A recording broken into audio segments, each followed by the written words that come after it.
আসসালামু আলাইকুম, আশা করি সকলে ভালো আছেন। হিন্দু দাদা দিদিদেরকে জানাই আদাব ও নমস্কার এবং মুসলমান ভাই বোনদেরকে জানাই আসসালামু আলাইকুম। আমি তান্ত্রিক গুরু রহমত আপনাদের সামনে নিয়ে এসেছি একটি প্রাচীনকালের খুবই পাওয়ারফুল বশীকরণ নকশা।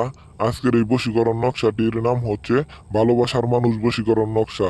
অনেক দাদা এবং দিদিরা, ভাই এবং বোনেরা কমেন্ট করেছেন যে গুরুজি একটি ভালোবাসার মানুষের বশীকরণ নকশার ভিডিও দেন। তাই অনেক এবং দাদা দিদিদের রিকোয়েস্টের জন্যই আজকের এই বশীকরণ নকশাটি আমি আপনাদেরকে দিয়ে থেকে গেলাম। দেখেন, আমি হাতে কলমে সুন্দরভাবে একটি মেয়ের কাজ নিয়েছি।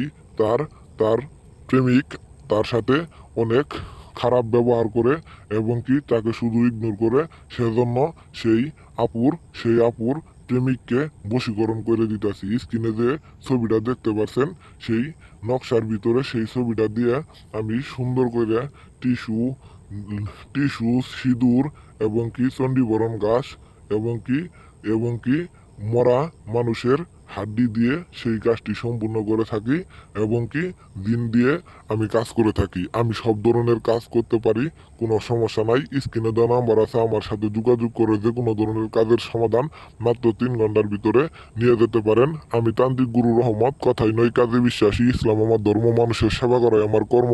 টেকনাফ থেকে তেঁতুলিয়া, রূপসা থেকে পাথুরিয়া, সমগ্র বাংলাদেশ জানে এক নামে এক ডাকে আমি তান্ত্রিক গুরু রহমত।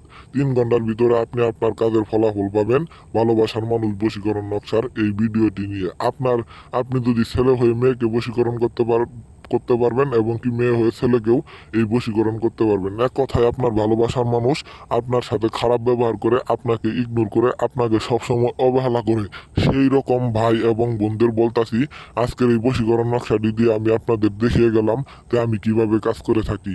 এই সমস্ত কাজ করতে হলে সবসময় আপনারা কল দিবেন, আমি যে কোনো ধরনের সমস্যার সমাধান করে দিব মাত্র 3 ঘন্টার ভিতরে।